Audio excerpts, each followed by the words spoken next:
Hey everybody, it's Neil. I am always traveling, so a good travel adapter is essential. So let's see what this one here looks like here, and we'll give it a look-see. So it comes in the box there. It has some instructions on it.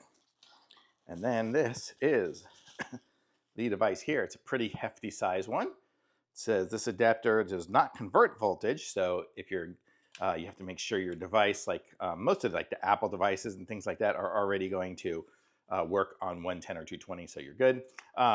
So most things are, but just check if you have a curling iron or something like that, you might have an issue. But here we go. So we have this plug here, which is going to be one of those foreign ones there, and you can turn the little pieces to make it straight if you want to go into the US.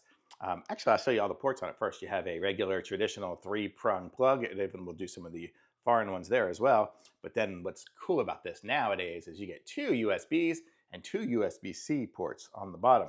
So you'll be able to just charge everything from this. You don't even necessarily even need this port here if all you're charging are some phones and iPads and computers and things like that. So that is cool. Okay, so that one there says USA and Australia. I guess that's what uses those 2-pin ones. EU is this huge plug here, if you've seen that one there. A lot of times it's recessed in there. UK is that 3-prong looking square thing. And I guess India uses this one here, which is I don't know, I've been to India, I don't remember that, but I guess the hotel I was at was probably just a regular one. But there we go. So this is a sweet little device here. It can do all these things all in one. And it's great because then you can just carry this. You don't have to carry even the other little nugget things or anything like that. You just have this one piece that does everything. You just have to have your wires. So I'm going to say this is a winner. Thumbs up for sure.